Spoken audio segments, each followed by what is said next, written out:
ફતેપુરા ખાતે ડોક્ટર હિતેશ પટેલની વરદાન હોસ્પિટલ સંચાલિત વિવાદિત વરદાન નર્સિંગ ઇન્સ્ટિટ્યૂટની યુવા નેતા યુવરાજસિંહ જાડેજાએ ભારત આદિવાસી પાર્ટી તેમજ આદિવાસી જાગૃત યુવા ટીમ ફતેપુરા ગુજરાતના હોદ્દેદારોને સાથે રાખી મુલાકાત લીધી। મુલાકાત દરમિયાન વરદાન નર્સિંગ ઇન્સ્ટિટ્યૂટમાં ગંભીર બેદરકારીઓને ગેરરીતિઓ જણાવી। દિન 15માં યોગ્ય કાર્યવાહી ન કરાય તો યુવા નેતા યુવરાજસિંહ જાડેજાએ ધરણા ઉપર બેસવાની ઉચ્ચારી ચીમકી। વિદ્યાર્થીઓ પાસે વધુ ફી વસૂલાતી હોવાના બાળકોનો આક્ષેપ। તારીખ 9/1/2025 ગુરુવારના રોજ ભીલ પ્રદેશ વિદ્યાર્થી મોરચા તથા આદિવાસી જાગૃત યુવા ટીમ ગુજરાત ફતેપુરા ખાતે ચાલતી વરદાન ઇન્સ્ટિટ્યૂટ ઓફ નર્સિંગ કોલેજની આકસ્મિક મુલાકાત લેવામાં આવી। આ ઇન્સ્ટિટ્યૂટમાં અભ્યાસ કરતા વિદ્યાર્થીનીઓ પાસેથી જાણવા મળેલ કે ફ્રી સિપ કાર્ડ દ્વારા એડમિશન લેવા છતાં અમારા પાસેથી 30,000 વધારાના તથા યુનિફોર્મ, ટ્રાન્સપોર્ટ, લાઇબ્રેરીના લેવામાં આવે છે, જેમાં ટ્રાન્સપોર્ટ અને લાઇબ્રેરી સુવિધા જ નથી તો પૈસા શેના લેવામાં આવે છે? તેમજ યુનિફોર્મમાં એપ્રોન અલગથી અમારે જાતના પૈસાથી ખરીદવું પડે છે, જે વિદ્યાર્થીઓ ઘરેથી અપડાઉન કરે છે તેઓ પાસેથી પણ ફ્રૂટ બિલ તરીકે ₹15,000 લેવામાં આવે છે। ફ્રૂટ જેવું કશું આપતા નથી, ઘરેથી ટિફિન લઈ આવવું પડે છે। ટેબ્લેટ ફોન માટે પણ દરેક વિદ્યાર્થી પાસેથી ₹1,000 લીધેલ છે, પરંતુ અત્યાર સુધી ટેબ્લેટ મળ્યું નથી। કોલેજ તેમજ હોસ્ટેલમાં સુરક્ષાનો પણ અભાવ છે, એક પણ સિક્યુરિટી ગાર્ડ નથી રાખવામાં આવતા। આવી તમામ બાબતો ત્યાંના ઇન્ચાર્જ, આચાર્ય, ટ્રસ્ટી તેમજ સ્ટાફને રજૂઆત કરતા કોઈએ સંતોષકારક જવાબ મળેલ નથી। આદિવાસી વિસ્તારમાં શિક્ષણ, રોજગાર, નોકરીની તાતી જરૂરિયાત છે, તેવા સમયે આદિવાસી ખેડૂત પરિવારો પોતાના બાળકો સારું શિક્ષણ મેળવી સારી નોકરી મળે તે માટે સારી કોલેજો, સંસ્થાઓમાં એડમિશન લે છે, પરંતુ આવી પ્રાઇવેટ સંસ્થાઓ શિક્ષણ આપવાની જગ્યાએ ફી અને સેવાના નામે લૂંટ ચલાવી ધંધો ખોલી બેઠા હોય તેમ લાગી રહ્યું છે। આમ વરદાન ઇન્સ્ટિટ્યૂટ ઓફ નર્સિંગ કોલેજના ટ્રસ્ટીને તંત્ર દ્વારા કાયદેસરની કાર્યવાહી કરવામાં આવશે કે કેમ, કે પછી તંત્ર ક્યાંક મૌન સેવાઈ રહ્યું હોય તેમ લાગી રહ્યું છે, તે પણ એક પ્રશ્ન છે। ચાલુ કામકાજમાં વરદાન ઇન્સ્ટિટ્યૂટ ઓફ નર્સિંગ કોલેજ ચલાવવાની પરવાનગી કોને આપેલ છે? આમ બાળકો અંદર અભ્યાસ કરતા હોય ત્યારે કોઈ જાનહાનિ થાય તેમાં જવાબદાર કોણ? હજુ તો કામ પૂર્ણ થયું નથી તો વિદ્યાર્થીઓને શું સુવિધા મળશે ખરી કે કામ જ અધૂરું છે? તો પછી વિદ્યાર્થીઓને પૂરતી સુવિધા વિના કેવી રીતના વરદાન ઇન્સ્ટિટ્યૂટ ઓફ નર્સિંગ કોલેજને મંજૂરી કોને આપેલ છે તે પણ એક સવાલ છે। વાલીઓની એવી પણ રજૂઆત છે કે બિલ્ડિંગનું કામ પૂર્ણ થયેલ નથી, સરકારી તંત્ર દ્વારા કેવી રીતના મંજૂરી આપેલ છે તેમ ઉપસ્થિત આગેવાનો, ભીલ પ્રદેશ વિદ્યાર્થી મોરચા ફતેપુરા તેમજ આદિવાસી જાગૃત યુવા ટીમ ગુજરાતના તમામ હોદ્દેદારો હાજર હતા। આપણે શું નોંધ કરી?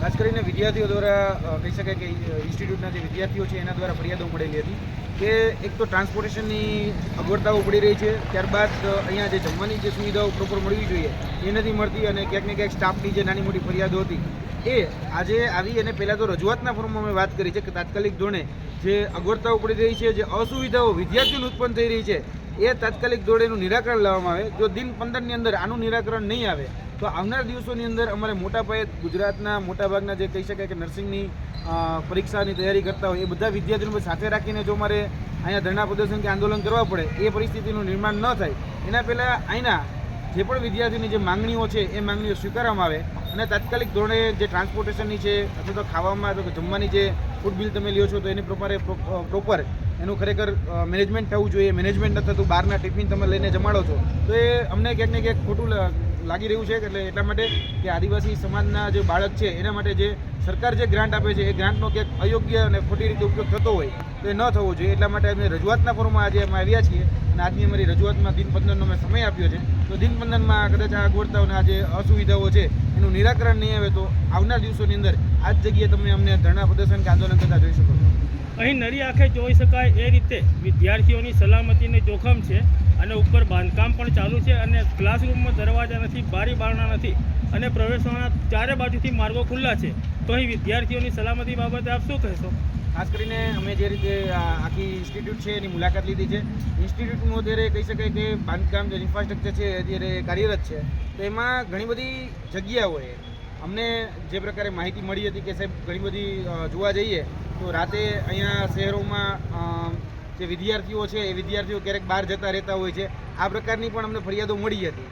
એટલે એટલા માટેની એ પણ ફરિયાદો અમે કરી છે સાહેબને કે ખાસ સાહેબે એવું કીધું છે કે અમે તકેદારી રાખીએ છીએ, પણ જો આવનાર દિવસોમાં કોઈ પણ ન કરે નારાયણ ને કદાચ કોઈ દુર્ઘટના થાય તો એના માટે જવાબદાર કોણ, આ પ્રકારની વાત અમે જ્યારે કરી ત્યારે સત્તાધીશો અને જે સંચાલક મંડળ જે છે એમનું કહેવાનું છે કે એનું પ્રોપર અમે ધ્યાન રાખીએ છીએ, એ પ્રકારની કોઈ જ દુર્ઘટના ન બને એના માટેના જેટલા પણ પ્રિકોશન્સ છે એ પ્રિકોશન્સ અમે અપનાવીએ છીએ। આવનાર દિવસોમાં ઝડપથી આ જે કાર્ય જે છે એ કાર્ય પૂરું થાય એના માટેની તમામ પ્રકારની તકેદારીઓ અમે લઈ રહ્યા છીએ. જો એ કદાચ એમાં કોઈ પણ જગ્યાએ દુર્ઘટના થશે તો આવનાર દિવસોમાં ભોગવવા માટે પછી આ વરદાન સંસ્થા ઇન્સ્ટિટ્યૂટ જે છે એને તૈયાર રહેવું પડશે ભોગવવા માટે. શું કોઈ બિલ્ડિંગનું કામકાજ પૂર્ણ થયા વગર કોઈ સંસ્થા ચાલુ કરવાની સરકાર પરવાનગી આપે છે? ખાસ કરીને અન્ય જે ગુજરાતની જોવા જઈએ તો નર્સિંગની ટોટલ 700 જેટલી સંસ્થાઓ ચાલુ છે અને ગુજરાતમાં એક પણ જગ્યાએ આ રીતે ઇન્ફ્રાસ્ટ્રક્ચર એટલે બાંધકામ ચાલુ હોય ત્યાં કોઈ જ પ્રકારની અત્યારે પરવાનગો મળતો નથી. આ હકીકત છે. હવે અહીંયા કઈ રીતે પરવાનો મળ્યો એ એક શંકા ઉપજાવે એવી વાત છે.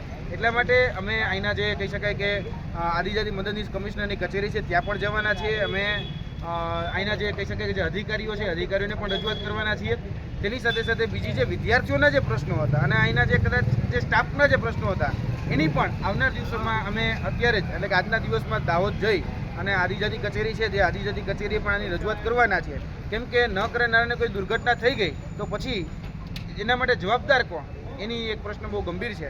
ખરેખર ગુજરાતમાં મેં તમને કીધું કે 700 જેટલી સંસ્થાઓ ચાલે છે પણ એક પણ જગ્યાએ અમે કોઈ ચાલુ ઇન્ફ્રાસ્ટ્રક્ચર હોય અને આ પ્રકારે કહી શકાય કે કામકાજ ચાલતું હોય ને વિદ્યાર્થીઓને પ્રવેશ આપે એવું જોયું નથી. બીજું કે અહીંયા વિદ્યાર્થીઓ દ્વારા અમને ફરિયાદ મળી હતી કે સાહેબ લાઇબ્રેરીની સુવિધા જ નથી અને લાઇબ્રેરીના પૈસા લેવામાં આવે છે. એટલે મેં એ પણ કીધું કે તમારી પાસે લાઇબ્રેરીની સુવિધા જ નથી, તમારું લાઇબ્રેરીનું કામકાજ બાંધકામ જ ચાલુ છે તો તમે લાઇબ્રેરીના પૈસા લઈ કઈ રીતે રહ્યા છો? અને આ રીતે પૈસાઓ ન લેવા જોઈએ. કારણ કે ગુજરાતની 90% સંસ્થામાં રહેવાનું, જમવાનું અને ભણાવવાનું એ ફ્રી હોય છે. તો અહીંયા તો ભાઈ તમે વિદ્યાર્થીઓ પાસેથી પૈસા લો છો અને છતાં પણ પૈસા લો છો તો એની તમે જે સુવિધાઓ આપવી જોઈએ એ સુવિધા તમે પ્રોપર પૂરી નથી પાડતા.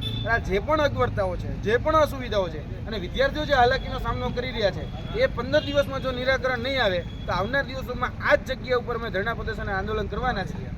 આ સંસ્થાના વડા અને આનું સંચાલન કરનારાઓ બહુ મોટી લાગવગ ધરાવે છે અને તેમના હાથ ઘણા લાંબા છે. તો શું પછી આ સંસ્થાનું બિલ્ડિંગ બન્યા વગર જ આ સંસ્થા ચાલુ રહેશે? એટલે કદાચ ગમે એટલી મોટી રાજકીય વર્ગ હોય, ગમે એટલી મોટી આર્થિક વર્ગ હોય કે ગમે એટલા મોટા કોન્ટેક્ટ હોય, ભૂતકાળમાં પણ તમે જોયું હશે કે જેટલા પણ મોટી વર્ગ ધરાવનાર વ્યક્તિ હોય એમની અમે સામે પડ્યા છીએ અને ખુદ ધારાસભ્યના દીકરા, ધારાસભ્યના પિતાશ્રી હોય એને પૈસા માગતો હોય તો એને પણ ઉજાગર કર્યા છે. તો અહીંયા ગમે એટલી મોટી વર્ગ હશે તો એને પણ ઉજાગર કરવામાં આવશે. એનું પણ નામ જાહેર જનતાના પ્રતિનિધિત્વ તરીકે જાહેર જનતામાં મૂકવામાં આવશે. જો અગવડતા પડી આવનાર દિવસોની અંદર તો પછી આ સંસ્થા ભોગવવા માટે તૈયાર એ ગમે એટલી મોટી વર્ગ હશે. કદાચ એના છેડા નરેન્દ્ર મોદી કે અમિત શાહ સુધી પહોંચતા હશે ને તો અમારી તમતારે પૂરેપૂરી તૈયારી છે કે જે લોકો જે ભાષામાં સમજે પછી એને એની ભાષામાં જવાબ દેવા માટે અમારી તૈયારી છે. એટલે ગમે એટલી વર્ગ હશે એ વર્ગનો જવાબ દેતા અમને પણ આવડે છે. કારણ કે જનતાથી મોટી એકે વર્ગ હોતી નથી. જાહેર જનતાના પ્રતિનિધિ છે અને જો જનતાને મુશ્કેલી પડી તો પછી ગમે એટલો મોટો વગદાર હોય, આર્થિક, રાજકીય કે જે પણ ગણ્યો હોય એ ભોગવવા માટે પછી આગળના દિવસોમાં તૈયાર રહેવું પડશે. આપનો ખૂબ ખૂબ આભાર. રિપોર્ટર કિરણ ડામોર, બોધિક ભારત, ફતેપુરા.